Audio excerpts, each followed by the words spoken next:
og velkommen til MC, stedet hvor nyttig viden bliver til. Aftens tema i aften er ludomani. Undersøgelser viser, at 33.200 unge mellem 12 til 17 år har problemer med pengespil og er i farezonen for at udvikle ludomani. 72% af disse unge har følt sig nedtrykt og alene. Vi spekulerer her på MC over, hvad der får de unge til i alderen 12 til 17 til at spille alle sine penge væk. Derfor har vi kontaktet Lena Raffen, som er kontaktperson for de unge med store problemer.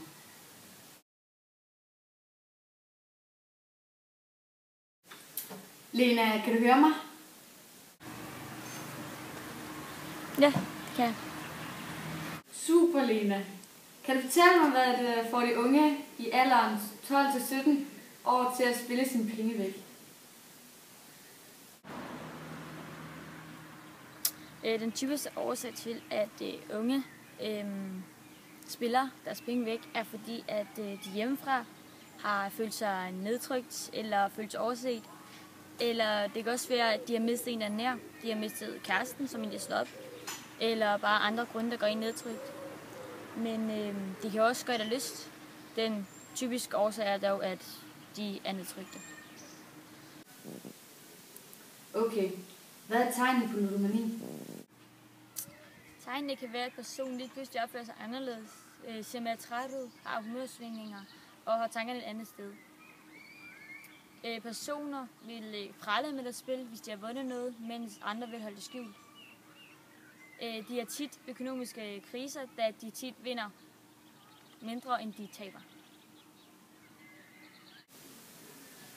Har vi her i Danmark steder, hvor man hjælper ludomaner?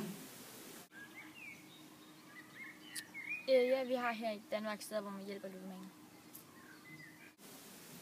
Ved du, hvad de gør for dem? Jeg er ikke inde i den branche, men jeg tør næsten godt gætte på, at de holder dem fra at spille, og så snakker om, hvad der vil ske, hvis de fortsætter med at spille pengene væk. Tak.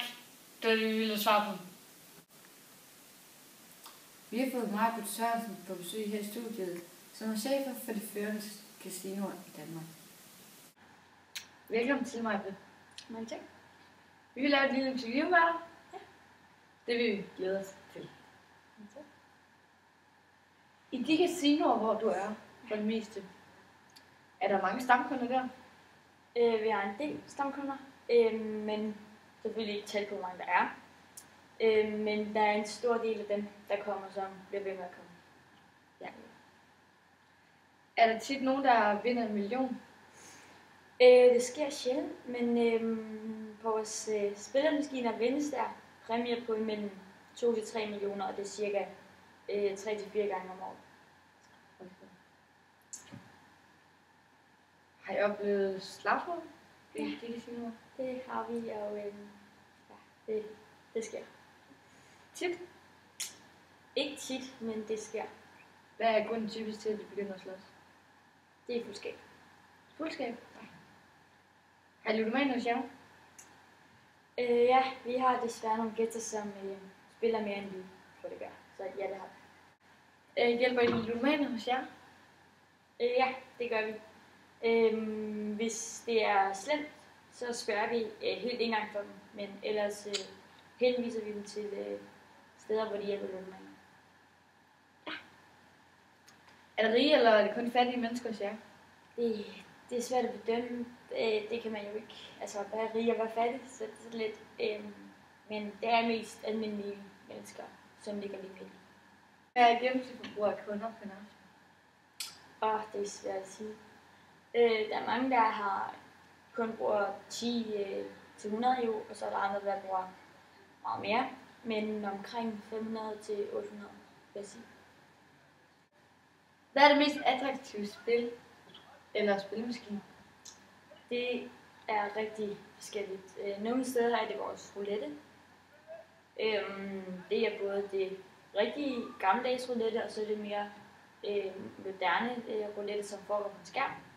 Og andre steder er det vores Casino Danmark Jackpot. Så er det bare en ganske normal tæt på. Okay. Hvem er typisk hos jer? Mænd eller damer? Det er nok mænd. Er det unge, eller er det ældre? Det er cirka mellem 20 til 50 år. Så det er sådan lidt varierende. Jamen, det var hyggeligt at have dig med i studiet, og tak fordi du ville besvare vores spørgsmål. Det var så lidt. Vi vender tilbage om lidt med noget mere fakta.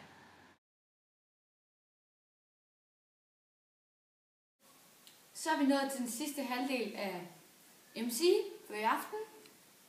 Maj-Britt vil komme ind og sidde på min stol, og så vil I kunne ringe ind og spørge hende om en masse spørgsmål. Har vi nogen lytter igen? Hej, jeg hedder Trine. Ja, hej med dig. Jeg har undret mig meget over, om ludomaner har mange penge. Nej, jeg er næsten sikker på, at de fleste ludomaner har en økonomisk krise. Da jeg tror, de spiller deres penge op, efter at de har vundet dem. Så jeg tror ikke, at de har særlig mange penge. Okay, tak skal du have. Hej hej. Hej. Og jeg hedder Morten. Hvorfor stopper ludomaner ikke bare, når de har vundet en masse penge? Ja, sådan tænker vi jo selv, fordi at vi til hver en tid kan bruge en masse penge. Men ludomani er jo en sygdom, så man kan ikke selv gøre for, at man har lyst til at spille hele tiden. Og ens fornuft er meget svag, fordi at sygdommen jo på en måde er taget over en. Og derfor tænker man kun på at spille. Og det er så lige meget, hvor meget de ved, at de taber. Så det er selvfølgelig synd, at det er sådan, men de kan ikke gøre noget ved det. Så det er sygdommens skyld, at de ikke står med at spille. Det er bare jo. Tak. Hej, jeg hedder Mads. Hej.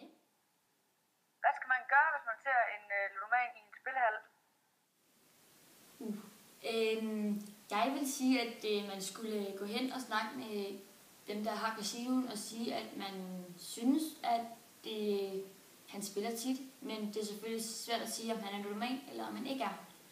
Så det synes jeg faktisk er et meget svært spørgsmål, men jeg vil foreslå at gå hen og sige det til dem, der har casinoen, eller spillehallen, eller hvor det nu er henne. Okay, hej. Hej, jeg hedder Eva. Hej. Har man egentlig råd til at spille så meget, som en ludoman gør? Nej, jeg vil sige, at der er rigtig mange ludomaner, som står i gæld, og de fleste står i gæld, og der er ikke særlig mange, der har råd til at betale for det, de spiller selv. Okay, det er bare i orden. Hej. Hej, jeg hedder Ingrid. Nu håber jeg også, du kan svare på mit spørgsmål. Føler man sig rig som ludoman? Det er et meget svært spørgsmål, og det siger jeg, fordi at jeg er jo ikke selv ludoman, så jeg ved ikke, hvordan de føler. De kan vel have forskellige holdninger. Nogle vil føle sig rig, andre vil føle sig fattige. Og de fleste er jo egentlig fattige, men det kan være, at de føler sig rige alligevel. Det kan både være andre grunde end penge. Lysten og glæden ved at spille kan jo også være, at man føler sig rig på det. Så det er et meget svært spørgsmål, og det kan jeg ikke svare på lige videre. Det er bare i orden.